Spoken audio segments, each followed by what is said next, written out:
With yours, and today I'm going to talk a little bit about brain and diffusal injury, but I'm also going to mention that I haven't been doing these videos as much as I usually do because of the I've had a lot of stuff in my house is being fixed, and so that's why I'm doing it here instead of in front of the computer. Now, what I'm going to talk about is something that someone asked me about, and that is there was a move someone showed where what they did is they grabbed the head and they pushed on this side as they pulled here. And so what it did is it did a jolt to the head. Now a lot of people talk about how certain meridians are in certain areas, and like I always say, I don't feel qualified to talk about meridians in Chinese medicine because I don't have a doctorate in that.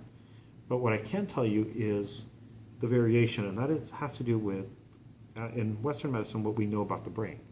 First, there is something called diffuse axonal injury. And what it is that's injuries to the brain that a lot of times it's not seen. And sometimes it's seen through what we consider minor injuries. We also have trauma that occurs through rapid acceleration and deceleration in the rotation of the head. Now, if we look at the brain here, we can see that the brain is usually covered by a membrane. It's called the meninges, and it's made up of 3 layers. The outermost layer is called the dura mater, and it's a hard layer. Underneath that, you have the arachnoid, which has pretty much spider-like vessels, connections between the dura and the bottommost, which is the pia.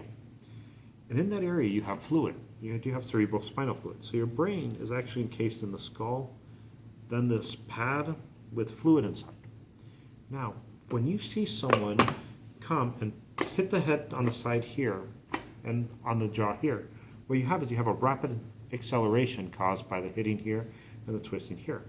It's pretty much like taking a steering wheel and turning both sides. When that stops, the brain can continue to move, which means the brain can end up having a jiggling inside. That can lead to a lot of problems, and it can even end up leading to some sorts of brain damage depending on how hard it is. It can also cause, if you look here, you can see all the blood vessels, damage to the blood vessels. So doing this can be extremely dangerous depending on how much force you use. It can cause rupture of the blood vessels, and that can end up leading to either a subdural or epidural. Actually, this one would be a subdural hematoma. The problem with that is you're also causing increased pressure, and so besides having the damage directly to the brain, you can end up causing long-term effects. So the idea of the rotation really is, yes, it will work and will work in self-defense, but you have to be very careful, especially when you're training with it, because you can cause brain damage. Now, I hope you enjoyed this video, and I will answer any questions, and I thank the people who sent me the question about the rotational head injuries. Thank you. I'll keep it going because I'm going to say one more thing.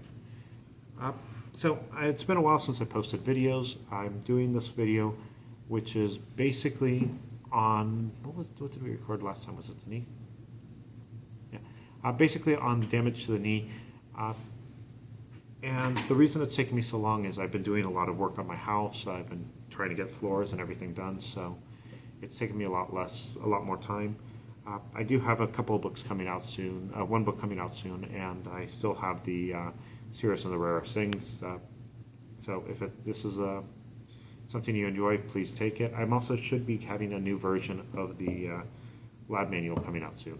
So thank you, and I hope you enjoyed the video.